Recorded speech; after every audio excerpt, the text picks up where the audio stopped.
Hey everyone, Catch 'em All Collectibles here. In today's video, I'm going to do a bit of a PSA send-off, a bit of a collection buy, which generally I haven't been doing these type of videos lately as a standalone video. If you watched my live last week, I actually showed part of this collection, a large part of this collection, nearly the whole thing. $23,000 collection buy that I made recently. I'm going to use it as a demonstration. Since I do those types of videos, PSA returns, PSA send-offs, collection buys in lives generally, I try to do more demonstrative videos for my standalone. That's what this is going to be. I'm just going to use this collection purchase as a tool for demonstrating what I'm demonstrating here. And what that is how do I determine what cards to send where for grading? And how do I determine what cards to sell where through what platform? So first off, you'll see 7 stacks here. The top 3 and the left one, these two already being card savored. These are 400 cards that are going to PSA from that 4,000 plus card collection. This stack right here is a stack of heavy played cards that are likely going to be sold through Whatnot Consignments. This stack right here is near mint type quality, light play near mint, somewhere in that vicinity, sold through TrollandToad. And then over here, these are cards that are primarily mint, if not gem mint, with one instance of either a scratch or sometimes a dent, a binder dent, something like that. I think those cards are optimal at CGC. So what I'm going to do here, let me move some of this stuff out of the way, make some space. I'll go through stack by stack and just kind of tell you why I'm sending each, why I'm selling each the way that I am. Let me make sure I don't get mixed up here.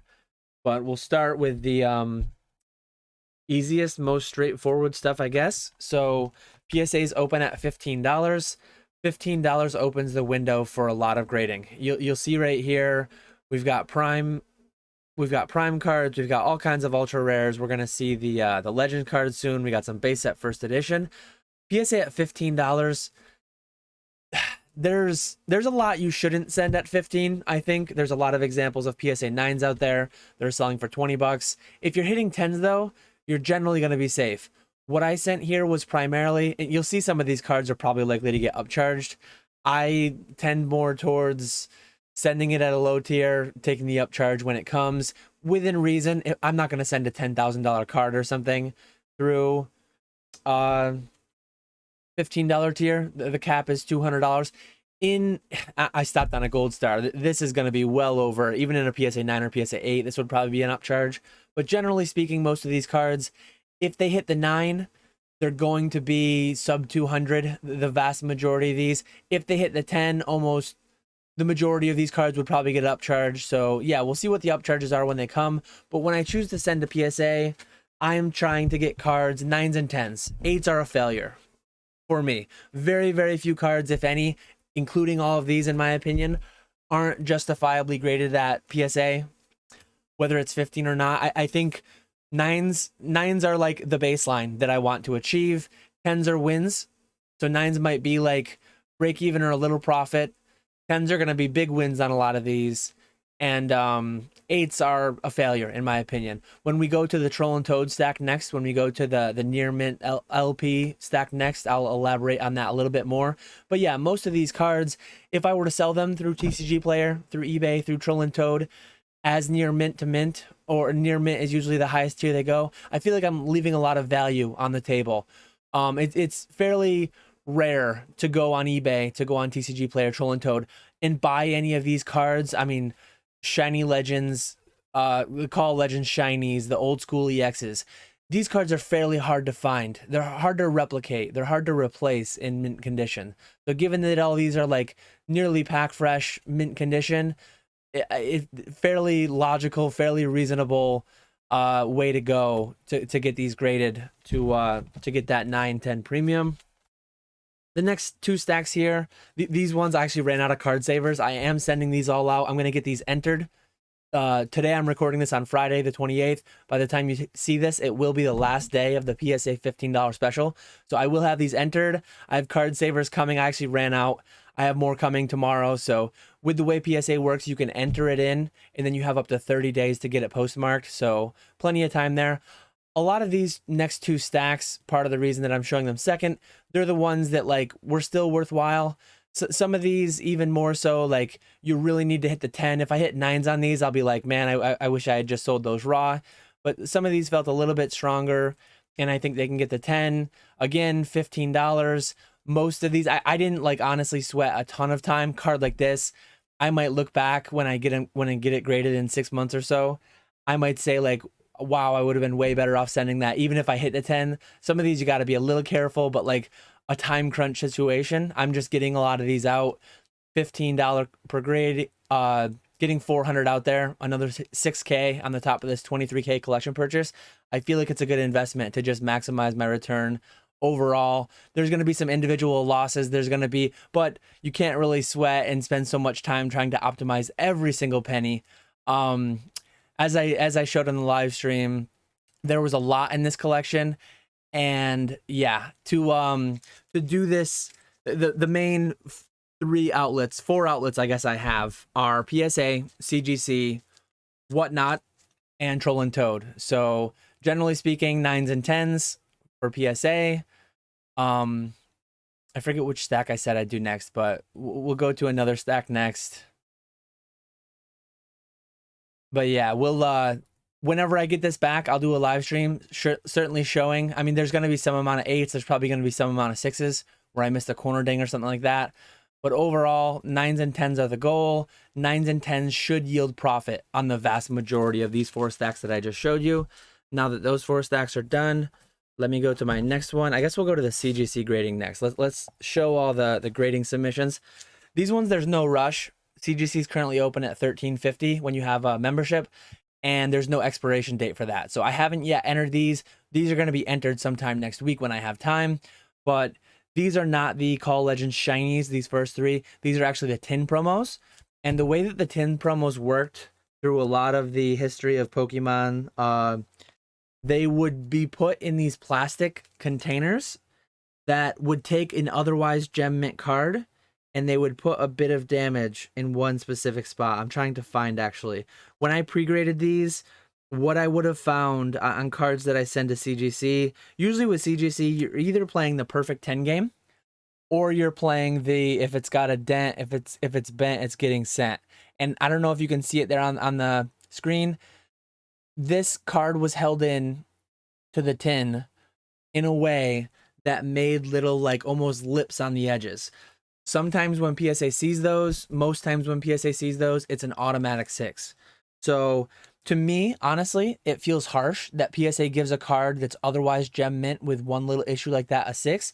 And in my experiences, CGC can give a card like that up to an 8.5 or so. I think these cards, again, like honestly, even if I send it to TrollandToad, at times these can get rejected for not being LP to near mint, and these can be downgraded to played. So it's a weird circumstance. To me, this is like you hold it at arm's length, you put it in a binder. Beautiful, beautiful card. I personally prefer this strongly to a PSA 6 that's a 6 due to like hollow scratches, wear, off center. So to me, I much more personally align with CGC's grading scale. And that's why, I mean, when I grade, as a business, I try to get the biggest number to get the biggest resale value down the line. But that's going to be the general trend between all these cards in this stack. Had they been 9-10 quality at PSA, they would have gone to PSA. But most of these, like the collection I bought, was a large binder collection. A lot of these things, unfortunately, 9 pocket pages, those D-ring binders, a lot of these had binder dings. It's an unfortunate thing, but that's the way it went. I'll show you another couple as we go through, but I'm not going to show every single card. That one's got a little bit of an issue up there. To me, it's a mint card. Like it's a mint card otherwise. It's just got one little speck of issue, one little dinged up corner. Some people agree with PSA more. Some people hate that. And PSA 6 is correct and CGC 8 is wrong. CGC 8.5 is wrong. That's perfectly fine. Like I'm aware and I'm knowledgeable of the way these two companies treat it. I'm aware of the secondary market effects on how the secondary market just likes big numbers generally. Some of it might be under education. Some of it might just be people agreeing with me like all day long. Give me a CGC 8. Give me a card that is an 8 at CGC or a 6 at PSA. because of a few small things like that. Like this doesn't show up. When you put this in a binder, there's these weird little like almost pen impressions or something. When you put this in a binder, you can't see that. I mean, when you put it in a slab, you can't even see that. Some of the slabs, how obscure they make the card. So for this to get like a CGC 8, I'm completely on board with that. Then another tier of cards, another caliber of cards that I will send to CGC at times over PSA is cards that are like significantly damaged. Like this card right here, beautiful card, Gyarados Gold Star. I wouldn't even call this a good binder copy because what it actually has like some I don't know what you'd call that there, but it's not creasing. It's almost like the card is bunched up on itself. So it's got some weird kind of like crease type bunching there. It's got a lot of stuff going on in the back. The edge is a little warped. This would probably be a PSA 3.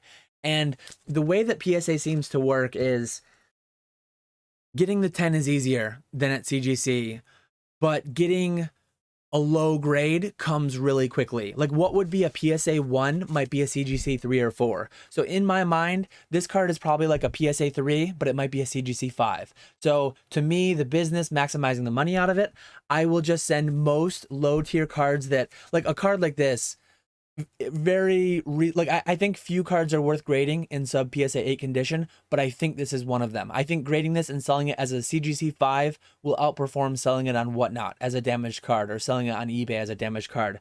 So some of these cards like of that caliber, when you get into the high 3-figure, low 4-figure range, regardless of condition, Rayquaza Gold Stars, base first edition hollows, Neo Genesis first edition Lugia. I think some cards are just worthy of being slabbed in nearly any condition.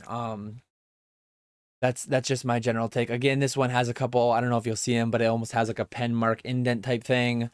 Favorite art in the hobby. Just gonna go with CGC because I think it'll be a couple grades higher than PSA equivalent. Same story for the rest of these.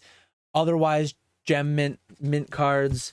But one little bit of imperfection or something along those lines, and CGC will give it the bigger number. The market will pay a higher price. That's what I'm optimizing for. As a business, the bottom line is the bottom line. So that's what I'm here to optimize.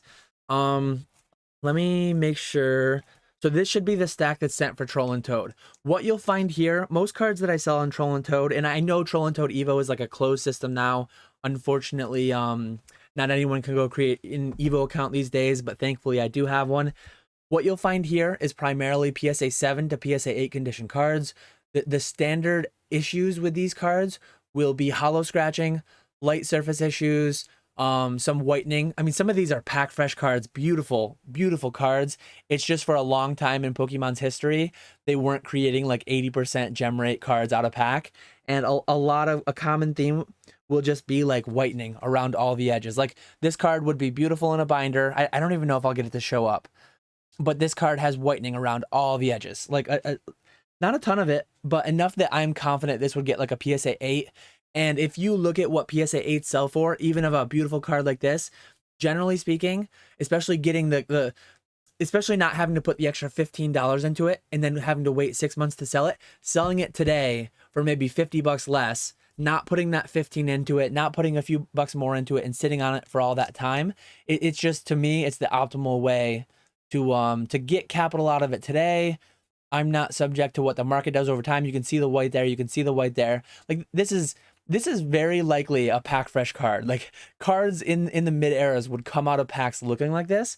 Beautiful, but I'm going to sell it on TrollandToad as near mint. And it's going to sell at a PSA 7 to PSA 8 range, and it's going to sell within a couple weeks instead of within 6 months to a year. So that's my thinking behind why and when I would sell a card as near mint LP raw as opposed to grading it. Because to me, very, very few cards, as I mentioned before, very, very few cards, if any, are worthwhile grading in PSA 8 or less condition. I think most cards that would fit that bill would be more your like trophy caliber. If it's an English set card, more than 10,000 copies of it were printed, if not more than 100,000 copies. And though these are like beautiful cards, I would rather sell these through TrollandToad so that people could fill out those binders with beautiful examples. I think there's a lot of demand out there. We live in this bubble where everything just needs to be slabbed. And there's a lot of people though that just go on TrollandToad to buy cards for their binders. And these are the perfect examples of what will work best for them.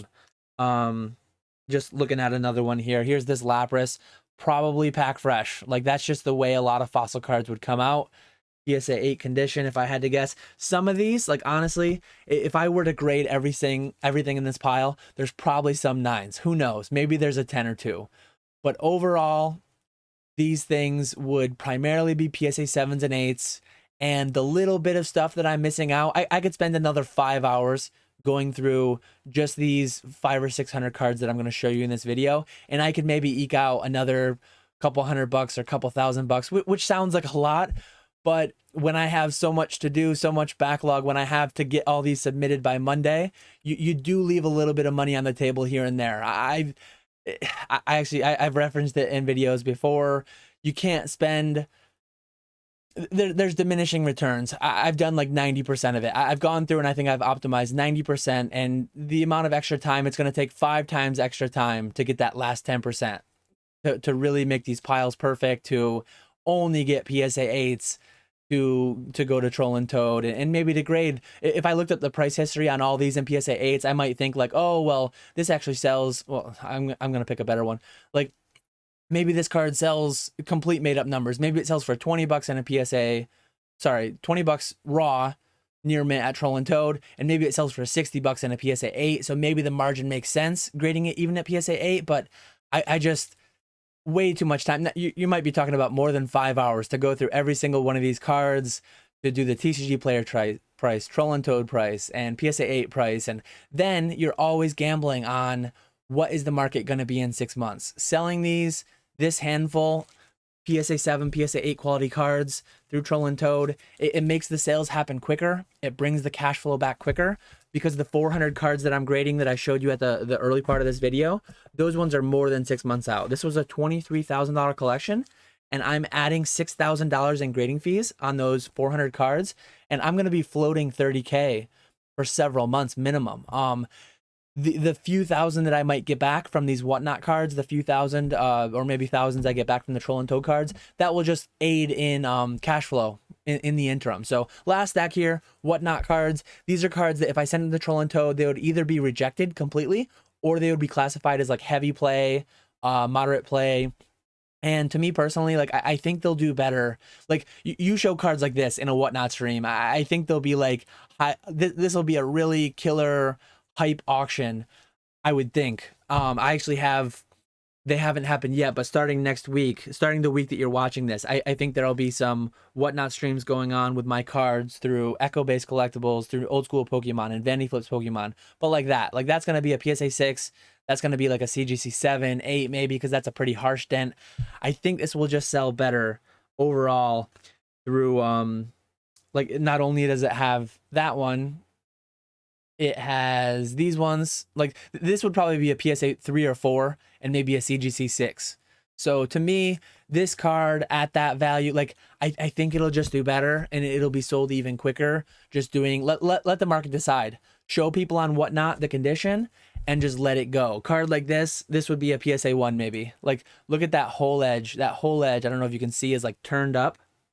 It's actually like, I can like flap it a little bit. It's like folded over almost, and the whole back is just whitening all around. So really, really rough condition cards. Still value there though, because Lugia from Lugia EX, Old Skool Lugia EX from Unseen Forces. Beautiful card, very expensive, very hard to pull. In any so to get it in any condition, like, a lot of these cards do have some amount of value, and I'm pending how the whatnot auctions go this week. I will definitely, I might not do this, like this stack here might not be one whatnot auction. I'll consult with Nick and others, and I'll decide, like Glaceon and Leafeon, I'll decide what's the optimal way to sell them, but it's definitely not through TrollandToad. I don't really have the time to create all these different eBay listings and sell them as damaged, or sell them as heavy play, and deal with the potential returns, unhappy buyers, wanting more pictures. Whatnot consignments are a great way to just move these on and out and turn it into cash quicker. So, and then not have to deal with all the returns and stuff. So bends, wear, scratches, again, these are like, most of these would fall between PSA 1 and PSA 6 condition. CGC 2 and 7 condition or something along those lines. So yeah, that's the last I have there. Nice little Cristo Nidoking hiding there. But yeah, hopefully that was an interesting video. A little bit about like a follow-up on one of the greatest collections I've bought ever, probably a top 5 or top 10 collection, definitely top 10, maybe top 5. That binder collection that I bought for 23,000 that I showed on last week's live. If you're interested in seeing every card that was bought in that collection, including some that I sent to TrollandToad for raw fulfillment, feel free to check out last week's live. It was a couple hours long, shows everything, talks about it a little bit more. But yeah, I wanted to do a standalone video. I wanted to, for anyone doing this as a business, doing this as a side hustle, I think it's very important to optimize for who you grade with, PSA versus CGC, and I talked you through my reasonings why I do that. And it's also important to talk about like why you sell, where you sell. All the graded cards, PSA and CGC, I'll be selling myself on eBay. Buy it now as I do. But like auctions have their place through the damaged cards, just getting it rid of, turning it into capital. So yeah, a little bit of like behind the scenes, what I did with the collection, where it's all going. I'll definitely do a live stream as the PSA returns come back. I'm going to submit those 400 cards, not all in one submission. They're going to be in 4 separate 100 card submissions. But yeah, that's everything for today. Let me know in the comments if you have any questions, ideas for future videos, but, yep. That's it, and I appreciate you all watching, and I will catch you all later.